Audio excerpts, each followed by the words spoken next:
All right. Good morning, everyone. And thank you for joining us. Welcome to Making AI Work in Banking. My name is Adam Liberacki. I'm CEO of Devapo. We're a Camunda partner focused on business process automation for financial services. And I'm joined today by Jawad Rashid from Camunda, who leads financial services transformation. He'll take the second half of the webinar. The title of today is a bit of a promise. How process orchestration connects models, data, AI, and people into one auditable workflow.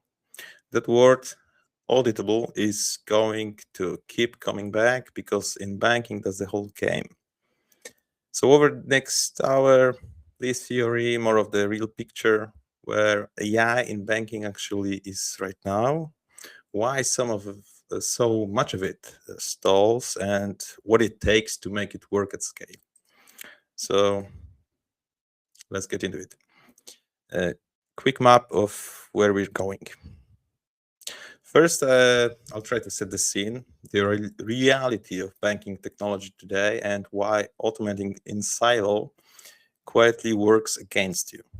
Then we'll look at what process orchestration actually is and where Camunda fits. Then I will hand over to Jawad, who will go deep on agentic AI, what it really means, where it's being deployed across banking, and some generally interesting real-world examples. And then I'll come back at the end with concrete results, numbers from real implementations, and we'll leave plenty of room for your questions. So drop them in the chat as we go. Nothing is too basic or too pointed, too complex. So just point your questions to the chat. Quick word on who we are, and then I'll stop talking about ourselves. Devapo specializes in business process automation, system transformation, cloud, and data engineering. We have supported over 100 customers, good chunk of them in banking and financial services here in Europe and also in the UK. What that means in practice, we're the people who show up after the strategy deck when someone actually has to make orchestration work inside the bank that has many years of legacy systems underneath it. So most of what I will say today is really a scare issue, not just generic slideware. Those are some of the organizations we work alongside. I won't really read the wall, but the point is this is a space we live in every day, not a theory we're trying out on you. So I'm going to start with 3 numbers because I believe they frame everything else. 75% of banks say that they're not implementing new digital solutions. And the reason is legacy systems, not budget, not the appetite for innovation. The old estate is actually the handbrake. Around 70% of the IT budget goes to maintaining technical debt, just keeping the lights on. So for every pound you'd like to spend on innovation, most of it already spoken for before you start. And on the other side of the ledger, $20 billion. That's McKinsey estimates of the market opening for banks that open their ecosystems, open banking, embedded finance, connected services. So there's the tension of modern banking in one side. The opportunity is enormous, and the thing standing between you and it is the very infrastructure you've already built. Now, the natural response to that pressure is, let's automate. And banks have did that enthusiastically. RPA there, the point AI tool there, workflow engine in this or that department. The problem is automating in silo.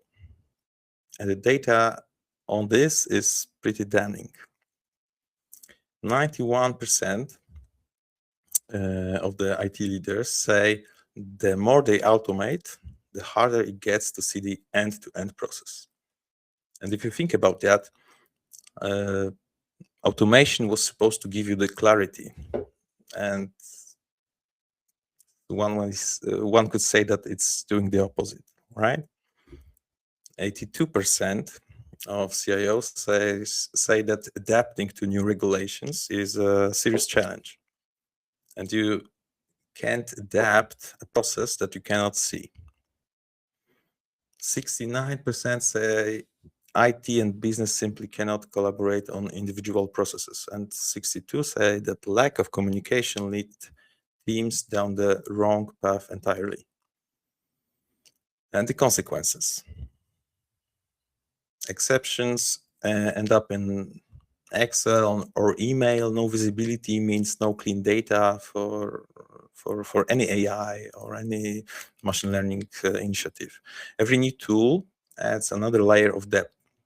The auditor, for example, if that's the thing we will consider, can't trace the decision, how the decision was made, right?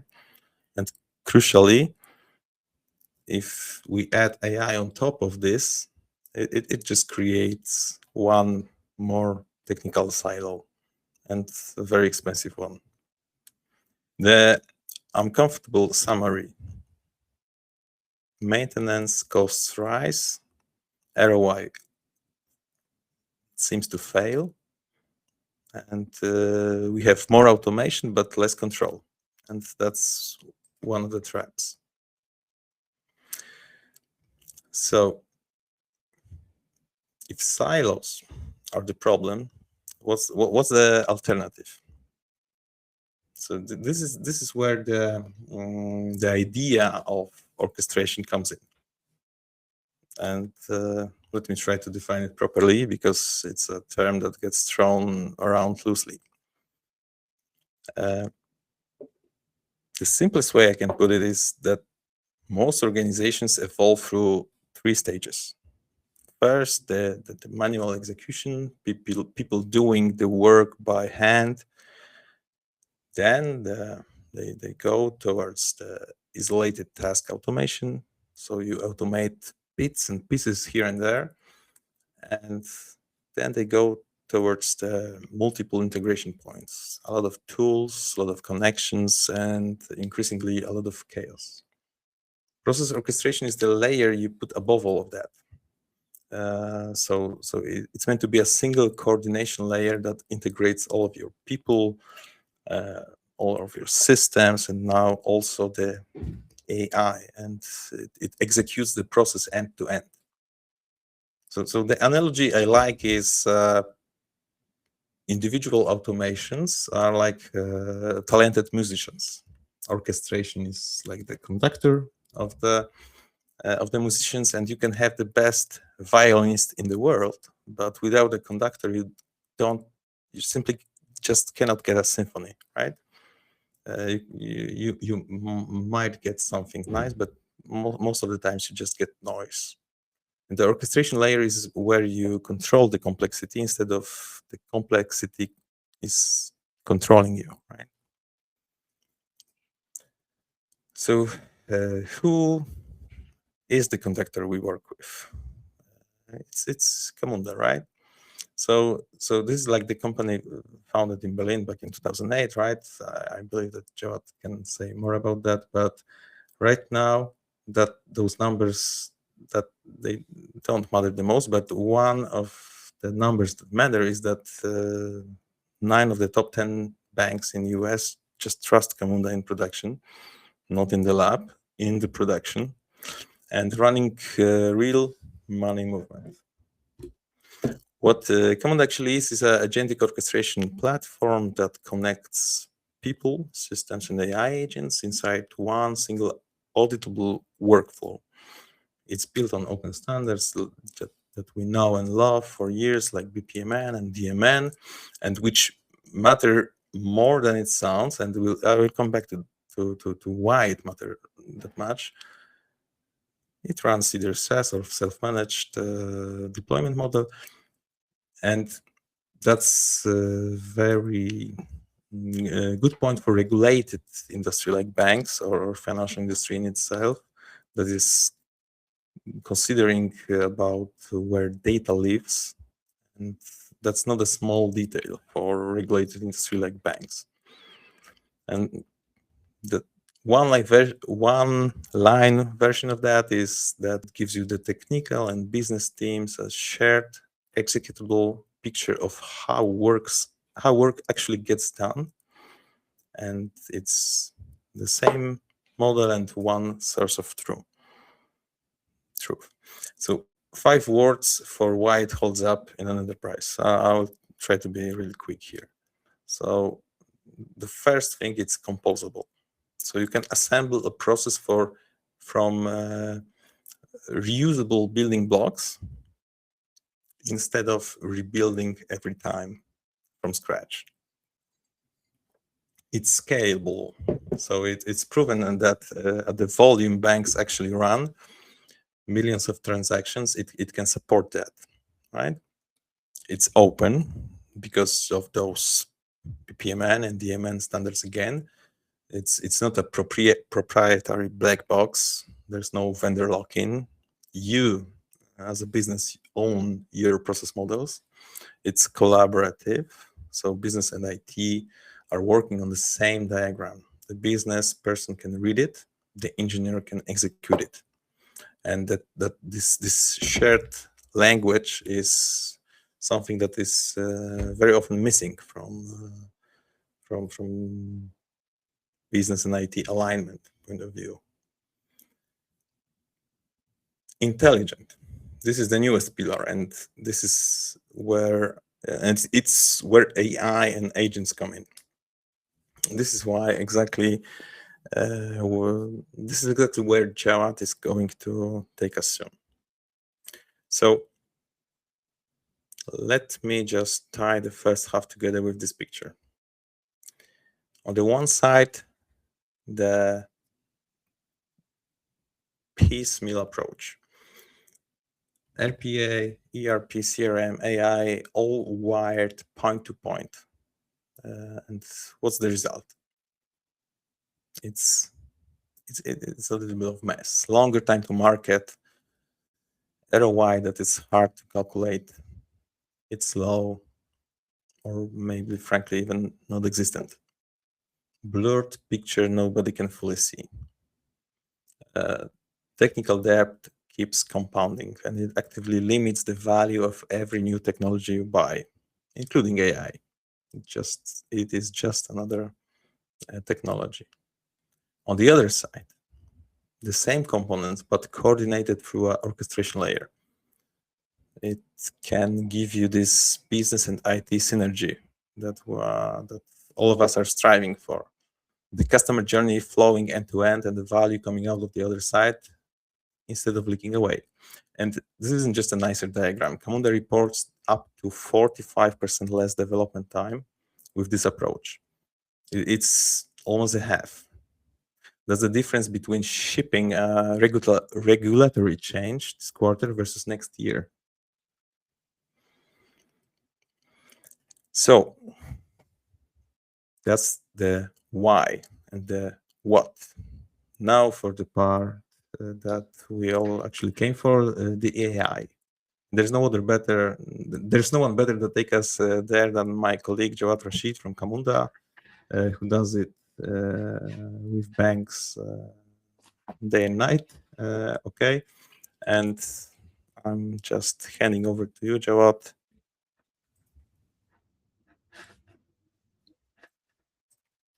Just wonderful. I have control. Thank you very much, Adam. So thanks very much for that perfect introduction, Adam, that I think is a great segue to double click into the necessity for agentic orchestration and really the breakthrough that Camunda's gone through that acts as an extended orchestration platform to drive the agentic movement. By way of introduction, my name is Jawad. I'm very lucky at Camunda to have the opportunity to work across our global customer base in financial services. My experience very much is in industry, and within that time, I've spent many days, many hours helping customers drive their own modernization initiatives, and more often than not, that's typically pinned around some technology innovation. I was lucky enough to start my BPMN journey 16, 17 years ago at Deutsche Bank, where there was a huge drive to improve shared service and operations globally, using more standardization for process modeling, for process execution, and driving process automation.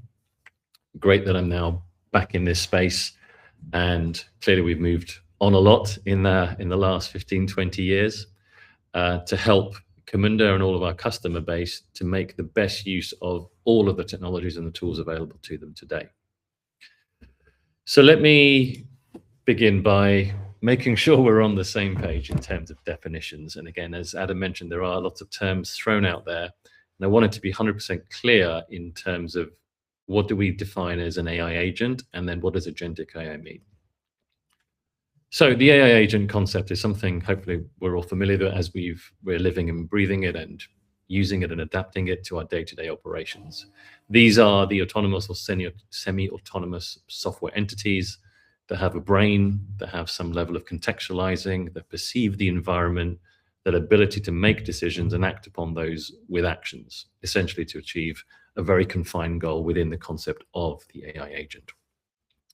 When we refer to agentic AI and the concept of agentic AI solutions, this builds upon the concepts of process orchestration, which is what Camunda has been known for many, many years, to say that if you think about one or multiple software entities, agents coming together alongside other actors like systems, people, processes, that all collectively have a common goal, then we are lending them all of those pieces.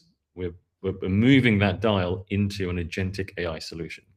The common thread in that is the goal that that set of actors, including agents, are trying to achieve, as in there needs to be a shared or common objective.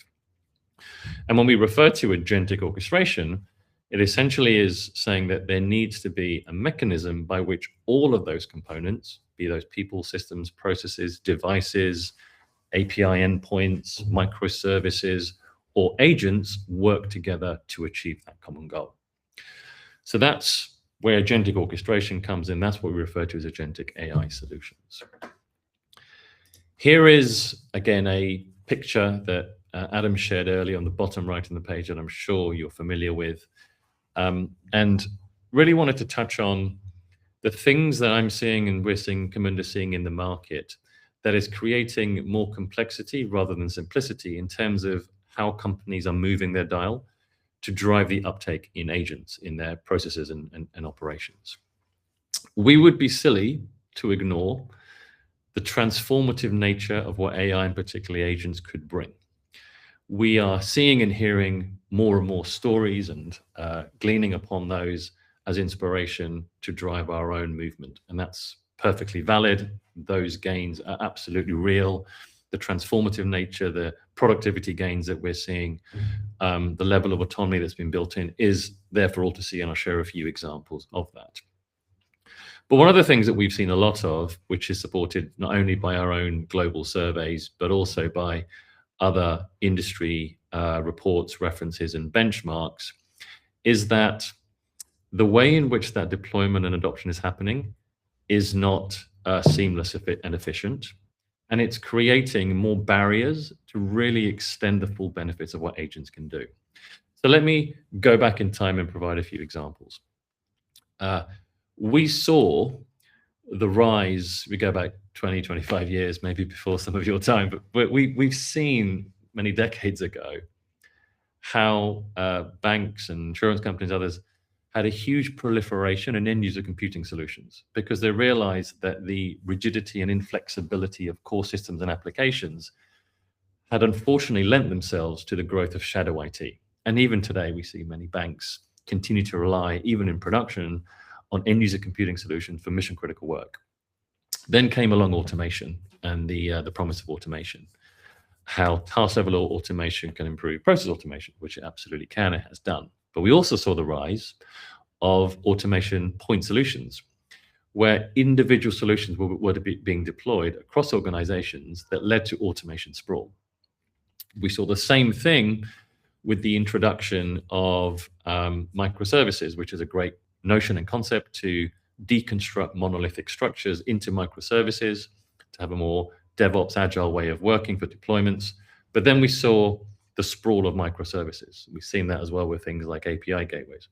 So there are many examples in the past of where the adoption of new technology or new initiatives has led to not just the level of improvement, but also an inability for control and governance, and in some cases, more chaos. We're seeing the same kind of pattern emerge with agents, but the difference with agents is they have an autonomous nature. So to think about them running wild, for example, has much more significant implications that need to be managed upfront, because if they don't, the shortcomings could be significant. So it's not surprising then that though we are seeing the uplift in agents, many firms aren't using them for mission critical work because of the level of trust, or the lack of trust, should I say, in terms of how they're executed. We're seeing more examples of compliance issues or governance issues or failures in terms of how those agents are being deployed and executed. And more often than not, we're seeing the compounding nature exacerbated because people are deploying agents on a very verticalized dimensions, verticalized agentic solutions. So maybe I stick in an agent to improve my finance processing for my ERP systems. Maybe there's something around supply chain. Maybe it's in my CRM system. But the connective nature, the strategy that aligns all of these is often missing, as is, as Adam mentioned, legacy infrastructure, legacy architecture constraints, which is limiting how we consider agents, as is other things like agentic projects being considered as side of desk activity that's run by a small team, typically IT-led, that leads to what I would call like a POC graveyard, right? So things that don't actually end up in production, but are exciting for a while, may show some level of innovation, but actually doesn't drive real change in the organization. And the significant lack of consideration on compliance, governance, regulatory standards, etc. The big thing, I think which I'll come on to and highlight, is the concept of process immaturity, which is to acknowledge that everything that we've done to date has been based on processes that have been defined without the consideration of agents, right? We're relying on the same construct, the same approach to execute, and thinking that overlaying agents on them is going to change the way fundamentally we think about our business is in itself a limitation and a hindrance. So we'll talk about what's the real way to address process immaturity and what are Camunda doing on that front. But the combination of those things is continuing to compound the complexity around which we see agents in organizations. So what's the answer? What's missing? Well, hopefully the answer is obvious now, because that's kind of why we're here in the webinar today. What's missing is a unified orchestration layer that also allows for the orchestration of agents. At Camunda, we call this agentic orchestration. And this agentic orchestration layer is really important to unlock the power, not just of your existing SaaS enterprise investments, but any future AI investments from here on. As Adam mentioned, something that needs to be composable and transposable, something that is scalable, something that is intelligent. All those features are really, really important when we think about orchestration, so that we don't create vendor lock-in, so that we don't have the inability to flex and change the way that our ecosystem is managed, given how quickly we're seeing the advancements in AI. So we want to give customers the ability to orchestrate the entire journey. So not just with people, systems, devices, bots, and the rest, but also with the coordination of AI agents within the context of a process. Think about this, for example, in the concepts of lending origination. There'll be various components across that process. Some of those might lend themselves well to agent activation, like document collection, like doing some initial decisioning, at least around credit and disbursements, with the controls in place with humans, with the controls in place for further reviews, and much more across a wider, potentially complex systems, complex ecosystem of systems and applications. We want to have the ability to control AI agents from the inside. So what does that mean? It means that we have a open standard that we work to, which is BPMN and DMN, and we've been very smart in unlocking the fact that the same standard can be used to control how we execute and deploy agents. So we need to be conscious that the process needs to be the mechanism by which agents are invoked. The agent should not invoke the process. Right? It's a very important concept and construct, and I'll share an example of that later. And within that, by doing that, you can enforce the right control points, the enforceable policies, the key pivotal points like acting upon certain decisions made by an agent. Should there be a human in the loop? Should there be some intervention or not? And having the right approvals, the right thresholds, monitoring the SLAs, all those escalations built in, right? That's the construct that's really important, because that's what the regulators will come down on hard, saying, prove to me you have a robust control environment in which the agents are being operated. With that comes the audit trail, documentation, having the ability to have clear versioning of the artifacts that are being run, instances that can be recalled as well. So if there's a requirement to do full traceability, for example, to explain some of the submissions, the ability to rerun that in your process instance becomes important. Everything gets recorded. All of those things are things that Camunda has done well, and now we can do that even with the introduction of agents. And the really important piece, just to end with that scale trust, not just speed, is to acknowledge that this isn't an attempt to say that we're going to turn a light switch and next day everything's going to be working perfectly. We understand that there is a level of trust that needs to be built up for you to improve or scale or change the level of autonomy that you think you need to give an agent. So you will have, for example, I'm sure, a very highly conservative approach in terms of what an agent may do today. Let's say it's around credit decisioning. So you get some information that's collected, consolidated for a particular customer. You might have some policies that need to be checked, but some recommendation needs to be made on the limits based on demographics of the customer, internal policy requirements, and the rest. You might say, I'm going to set the bar really low initially in terms of what the agent can decide upon and do, at least in terms of the input criteria and the recommended outcomes. But as I see and as I feel the level of trust and as I do my own testing to prove that is valid, I can increase the autonomy dial. And the autonomy dial is essentially saying I'm giving more level of autonomy to an agent to do something, so actually it improves the productivity gains or improves the way in which I get to a final answer or decision quicker. So I can take on more customers, I avoid the churn through the onboarding process, and all of those other benefits. That's something that the Camunda platform brings, is the ability to manage and control that without fundamentally changing the process, without fundamentally re-engineering the way that you are defining and executing on key prompts and scripts that their model needs to run on. That can be managed as a version artifact, becomes something that's maintained and managed without fundamentally changing the construct of what you're doing end to end. So no rip and replace overnight, no big bang rollout, you decide the pace at which you scale.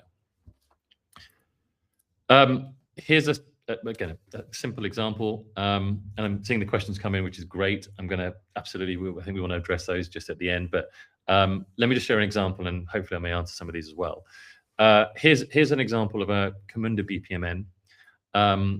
This is taking in some tax forms and assessing whether there is a potential for fraud based on the information in the tax form. It might have some other inputs as well. And you'll see two purple boxes. The purple box in the middle with agent on top is what we call an ad hoc sub-process, which is essentially a number of tools that the agent has in order to do something. And in this instance, it's generating an email inquiry, sending emails. It's got the ability to call upon an external advisor if it needs more help to validate or provide assurance around the fraud detection. And it's doing that within the construct of a process, which is where you see the outer purple circle. So the outer circle is what we call the outer orchestration. The agent purple, the square, sorry, is what we call the inner orchestration. And those components, the inner orchestration, works in the context of the outer orchestration layer. Really important because it means now that we still have a BPMN process that invokes an agent that decides to do something or not, but we have the ability to manage latency. The fact that agents in many instances don't need to be continually running. If you have a long running stateful process that lasts weeks or months, minimize your token consumption, have the right controls and checkpoints in terms of how an agent is activated, and that's exactly what you can do by invoking that within the concept of the BPMN standard.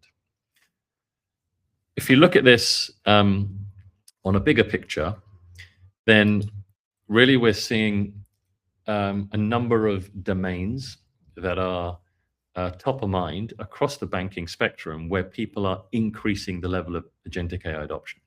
And here are things that come in the top 10 more often than not based on industry surveys. You'll see things like financial crime, fraud detection, so frontline risk, very high on the list. You'll see a lot of customer focus pieces like the use of agents to improve customer acquisition or prospecting or market outreach, as well as client servicing, right? Mechanisms to augment the way that we have agents involved in human communications, personal communications, improve the level of personalization, as well as operational activities, trade finance, for example, transaction banking, payment operations. The common, again, pieces that we see in context of where agents are being deployed is the need really to scale effectively. And the McKinsey report last year, highlighted the fact that banks understand that they need to adopt and they can see the benefits, but they really need to do it in a way that's safe, scalable, and doesn't lead to another automation ceiling that will ultimately drive more chaos in the organization. The 170 billion reduction in global profits pool is where people will be missing out if they fail to reinvent their operating models. And more often than not, we're seeing more organizations have incidents in relation to insufficient controls and guardrails, data privacy violations, model drift and bias, lack of explainability in agentic outcomes, etc. So those are just the things that we're seeing. And look, even outside of our domain, we're seeing many of the top players use this in their own environments. I'm not going to run down the whole list. Maybe let's pick a few examples. Bank of New York Mellon, multiple agents running, which essentially bring in client information to help drive and formulate product recommendations that's more targeted and customized to particular client needs and market segments. JP Morgan and Wells are, very much leading the front in many instances around the introduction and use of AI and agents, and going through mass acquisitions of fintechs and more. We're seeing even things like on the securities front, where multi-agent investment decisions are being supported with agentic AI, right? Accommodating to customer questions, managing portfolios, supporting outreach. There are a lot of examples of this available in the public domain. This kind of leads me on to a really important piece, which is where we see the biggest drive now in the market. So I mentioned earlier the process immaturity concept, right? Like the fact that we look back at all the processes that we have in our businesses, the fact that we hadn't considered at the time we're designing those processes what AI was, what it could do, and where it could go. And to be fair, with a continued evolution, that may change again. What that acknowledges, and I think this is fundamental, is stating that the processes in your enterprise today are legacy. They weren't designed for a world where AI did not exist. And our CEO had enforced this message, back into 2025, and we're seeing that same message and reiteration come out from Forrester, Gartner, IDC, Big Four, etc. And that's the same thing that we're seeing in the market. The constraint is not access to AI, but knowing where it belongs in your business and redesigning your operations and enterprise architecture around it. So what does that mean in terms of where Camunda is going and what it enables? Well, we go back in time, and everything that we've done up to date has been, say, traditional, classical BPMN orchestration, right? Hand model designed with BPMNs. We've seen the advancements now in that with the use of our own internal Copilot to accelerate BPMN development, testing, etc. We've seen, obviously, the advent of what Claude and other tools can do to accelerate the journey for design and development. But ultimately, that's been with the construct of more traditional BPMN. Today, we're seeing the rise in agentic orchestration, the building and deploying of agents safely in the process, and that's fundamentally where the agentic orchestration component of Camunda comes to life. The ability to have rules-based deterministic tasks and processes and bring those in context with more dynamic orchestration capability. From here on, and really we're at this point now, we see the real gain being made by fundamentally re-engineering the way that you construct your business, right? Acknowledging legacy posture of current processes and having a way that you continually surface and drive improvements in how you execute. So with that, we are really, super proud to introduce what we call Process OS. So Process OS is an intelligence layer that's built into the Camunda platform, which can assess your current process maturity in a discover phase. So construct what really happens. Propose then what a re-engineered process would be based on the goal or the business outcomes that you're looking to deliver. And then help design, deploy the actual construct of those processes with the agentic adoption as a mechanism to saying this is what an AI-ready process, an agentic AI-ready process would look like. And all of that happens within a completely compounded time. So the amount of money and resources that you may spend, weeks, months, years potentially to do process re-engineering is something that we are automating in itself with the capability of the platform, saying, hang on, let's take what you're trying to achieve, let's deconstruct that and put that in a form that hopefully makes sense with how you are looking at your key goals and where agents could play a role. Now, we've been doing a lot of that today in more manual forms because we would, myself included, would have conversations with many customers on where could we change how your processes run to accommodate best. We want to get away from compounding that by just saying add an agent within the process. We're saying, no, think about the process very differently.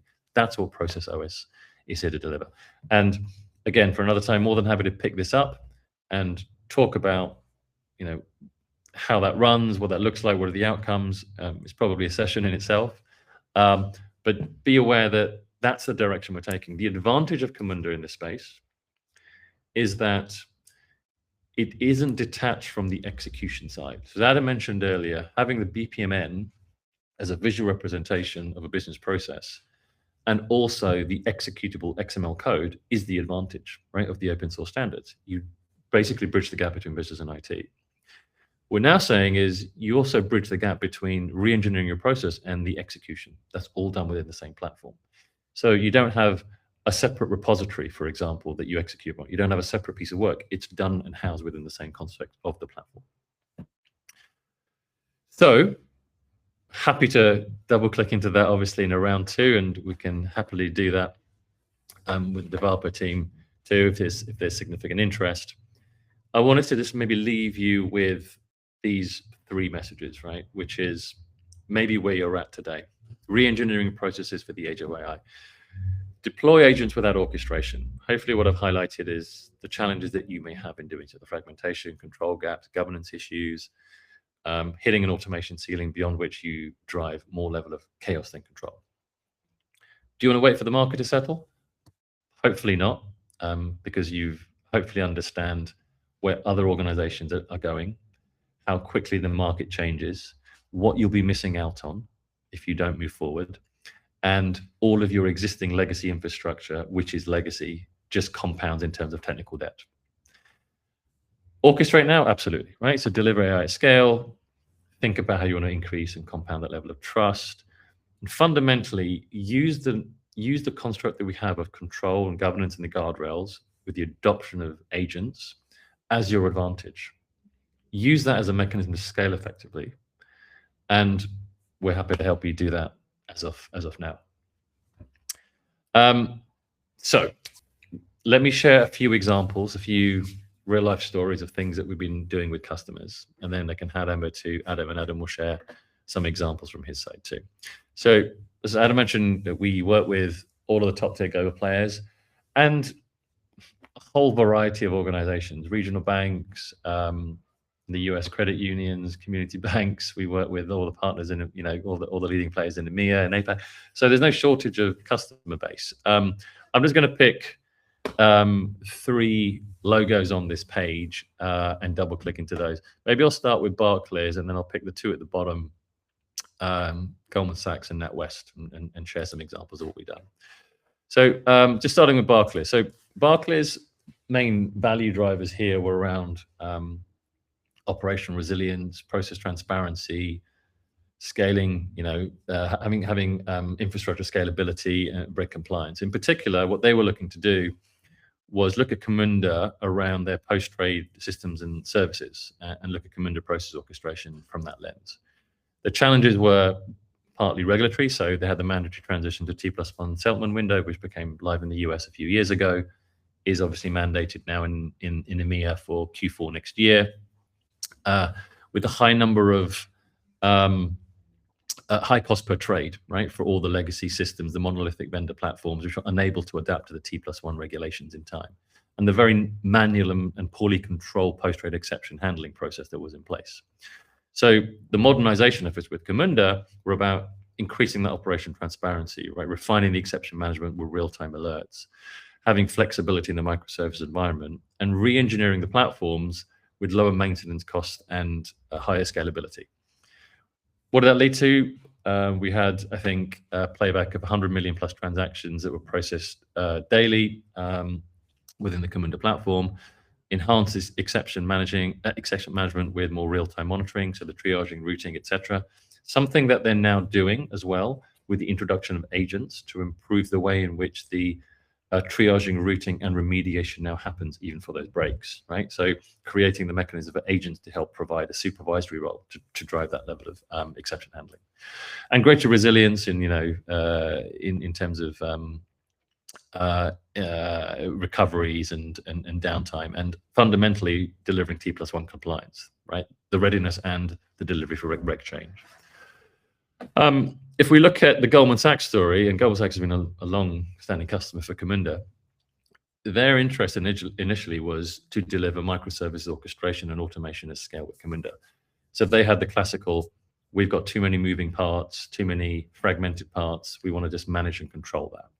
So the initial challenges were around limitations and efficiencies in existing platforms, an in-house workflow enablement platform, decision services, and they just wanted a solution that enables more centralized provisioning, design, modeling, execution of workflows throughout the organization. That led to the extension of Camunda as the enterprise microservices orchestration platform, right? We then had 300 plus Camunda engines being deployed, about I think it was 7,000 different BPM models that are currently being executed. They moved that core capability into targeted processes. So the payment processing became a strong hook. They now process something like 1.3, 1.4 trillion plus payment flows per year. So $1 trillion payment flows per year on the Camunda platform, basically because it can handle those volumes, not only the complexity, but the high volume, high real-time volume nature. 9,000 payment account serviced across 60, 70 countries, 3,000 customer journeys automated, 6-7 million human tasks orchestrated weekly. So, enterprise-wide scale deployment. NatWest, really their drive was focused initially around financial crime and fraud, and that's led to the development of a centralized COE, the COE model with Camunda, saying actually we recognize the gains that we have with fin crime and fraud, and now we're building an internal COE team to explore how AI and agentic orchestration can improve fraud detection and extend to other frontline risk universe as well. Huge success story, continuing to drive, huge adoption, 300 billion financial transaction process, via Camunda, 3 million plus loans offered to customers as a result of what we can do around lending origination, and much, much more. Huge savings in just paperwork, right? When it comes to automation, just the basic things. So no shortage of stories. We're happy to share many more. Maybe I'll just hand over to Adam and he can pick up some examples of how the developer team have assisted on that front too. Thanks. Thanks a lot, Jawad. That's brilliant. You covered a lot. Those things that Jawad tried to go through, there were so many of them. These are not just a slide where there are the projects that Camunda delivers as a technology partner for its customers right now, and we also, as one of the partners, are helping them to go forward with the initiatives. And just as a few selected examples, we work with also with banks, with urban mobility systems, with FMCG companies, and we go with the customer through the pilot phase to the production plus consulting, bring the best practice to the build and to get what's actually possible from the product. And for example, automating financial processes across more than 1,000 companies for a large FMCG producer, piloting AI assistance for employees built on proper data platform and real process history, not just a guesswork from the models. And right now we are just conducting a major transformation project that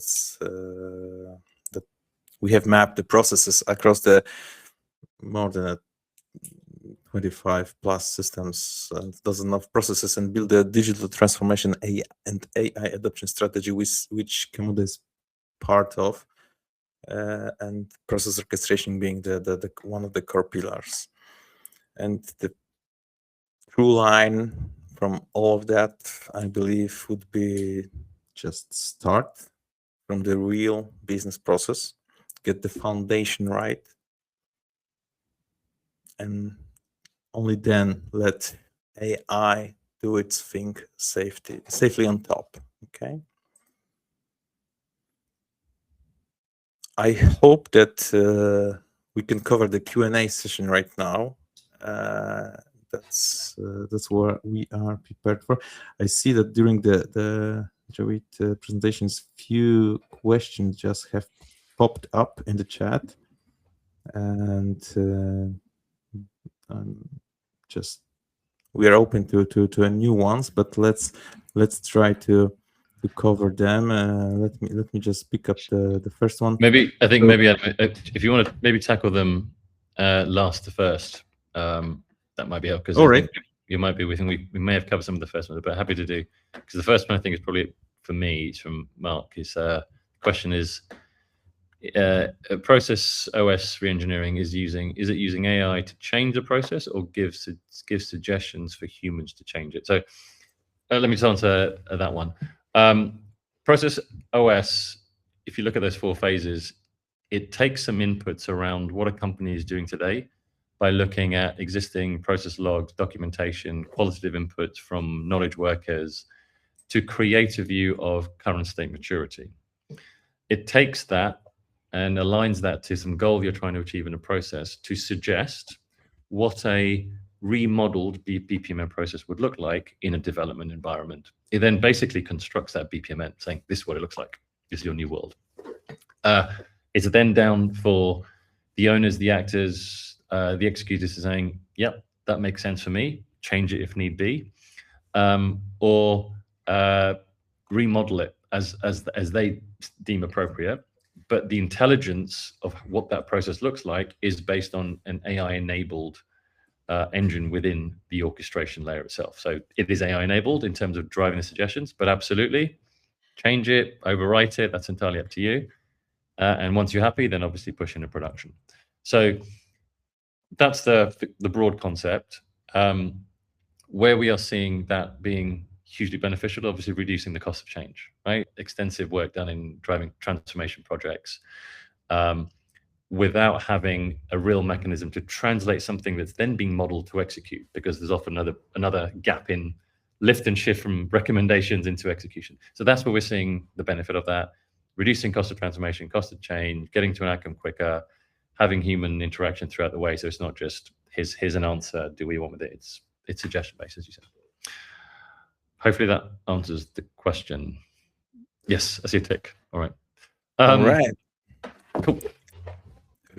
So Nell has asked that for a company that already invested heavily in RPA, is the agentic orchestration rip and replace, or can we actually wrap it around what's already existing? So, if you allow, I would just say it's definitely a wrap. It's on the rip. Just orchestration, it should at least sit above your existing tools and should coordinate them, right? We didn't cover that this much, but there is like RPA workers that are embedded in the Camunda platform itself. So it's just one technique of covering the process automation and orchestration. So there's still place for that, but it just has to be a part of the bigger picture there, right? So either you have your RPA bots either connected with Camunda connectors that cover most of the popular technologies, or even those that are embedded in the product itself, and ERP, CRM, existing AI model, they all become a participant, one of the participants in the orchestration process, right?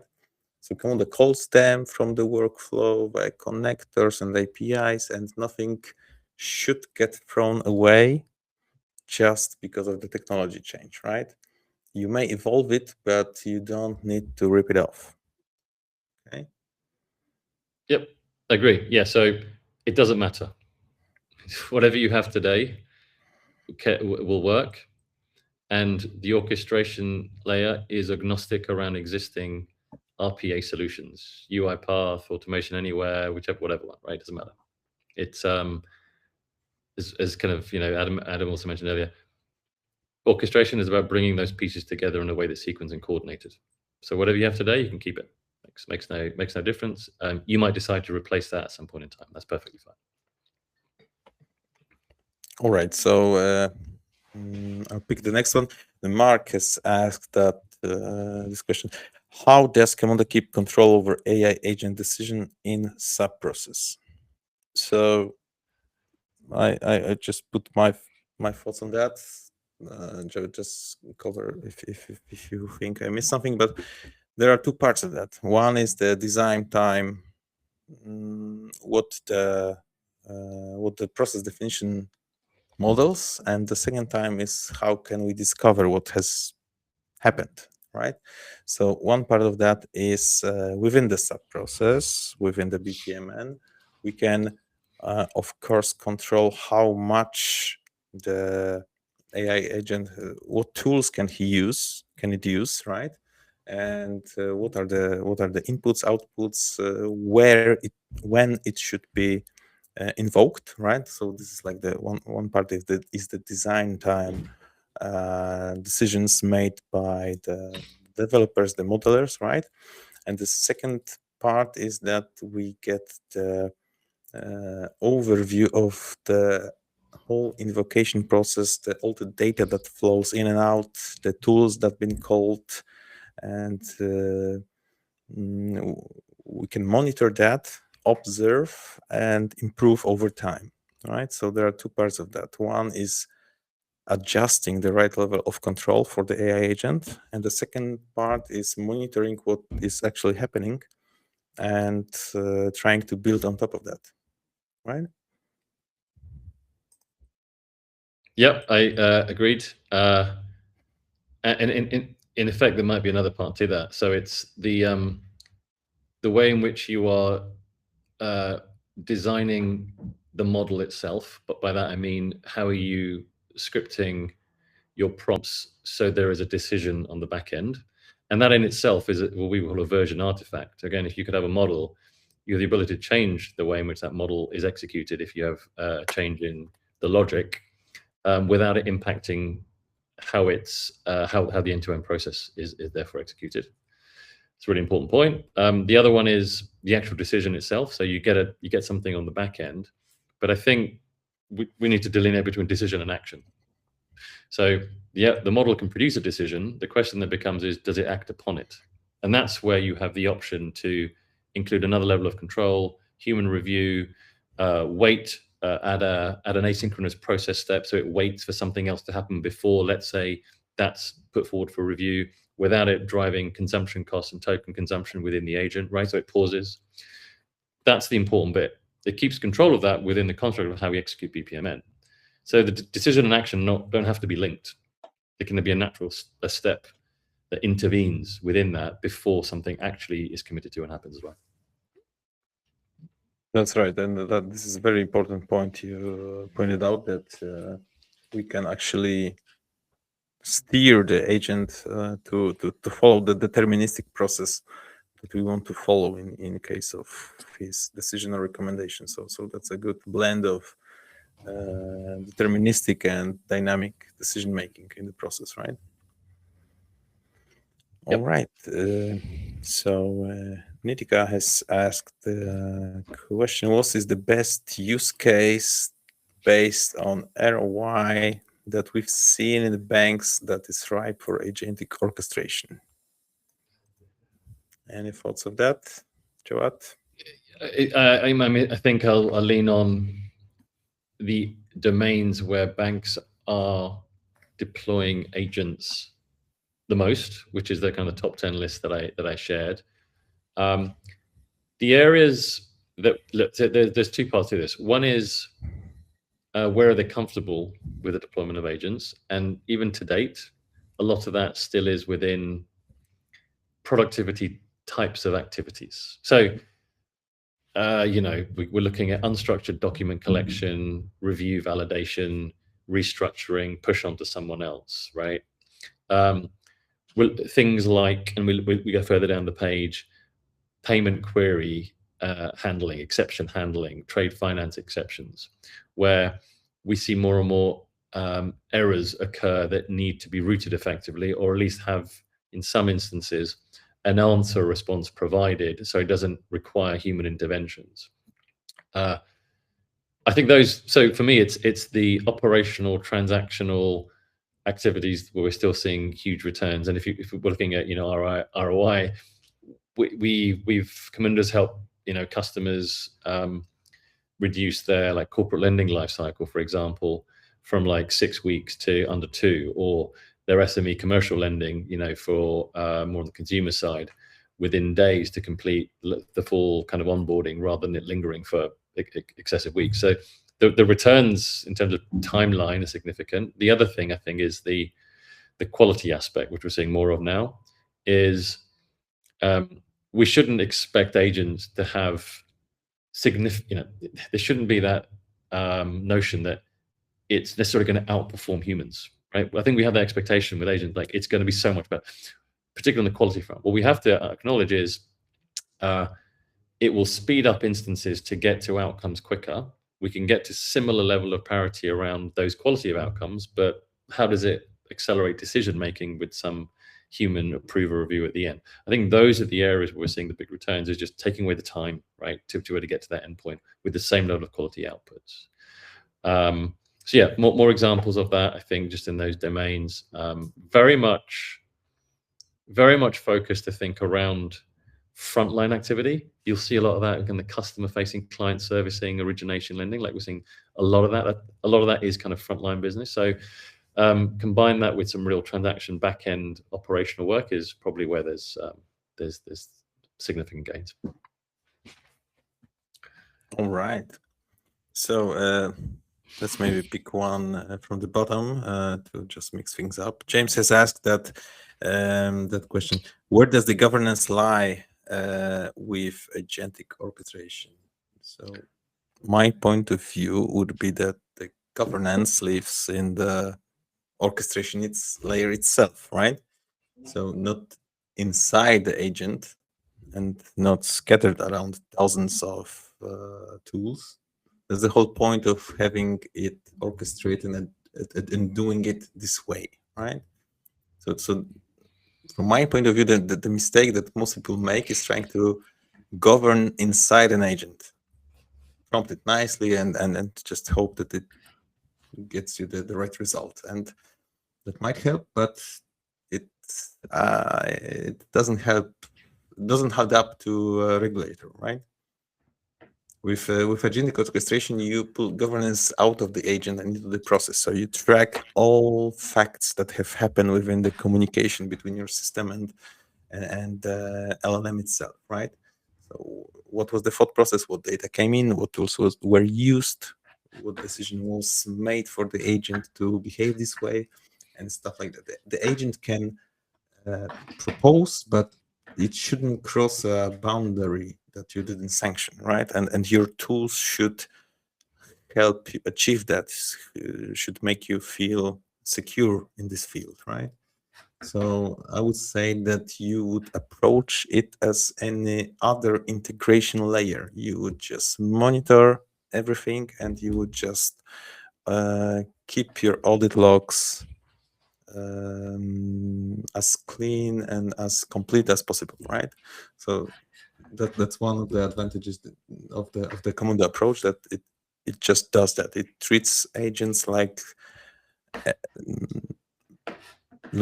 additional integration layer, right? So it tracks everything that happens between process itself and an agent. And in my opinion, the governance should cover the orchestration layer, right? So that's the area where we get the governance from, right?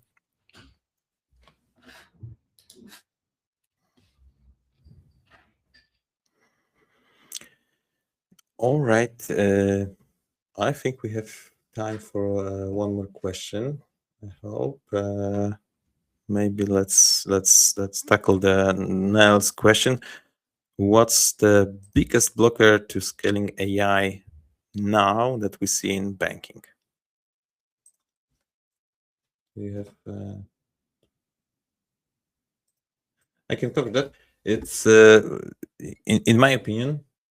Correct me if I'm wrong, Judd, because that's just my opinion. It's not the models itself, because they evolve so quickly that we are flabbergasted each month about the progress and the improvements that those models give us. Part of it being the hype, of course, but the progress there is visible, right?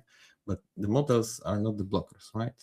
We see from some time already that they are good enough to help us orchestrate the processes, but the processes underneath them are the issue. The context window, selecting the good data for them.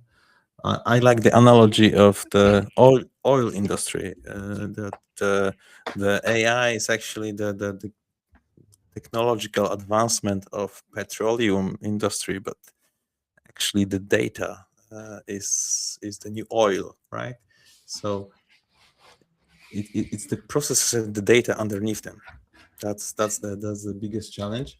And from my point of view, banks can build a great AI pilot, but scaling it up to the production is the issue in itself, right? So very often what they cannot do is run it end to end safely at scale with right governance, with trackable results, because of those two underlying issues: the processes and the data. So the more consumable the data is one factor, and the more understandable the processes are is the second one, right? So that's my take, let's say, on the blocker to scaling AI in banking, especially in banking, which is highly regulated, and we need to be highly responsible with how we use that technology. Yeah, agreed, Adam. Yeah, I agree. Few points: inability to consider regulatory compliance implications around where agents are being deployed upfront. It's thinking of this on a very individual use case basis rather than aligning to wider enterprise strategy for adoption of agents.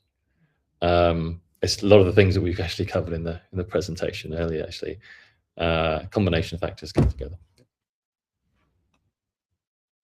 All right. Thank you very much for attending the webinar.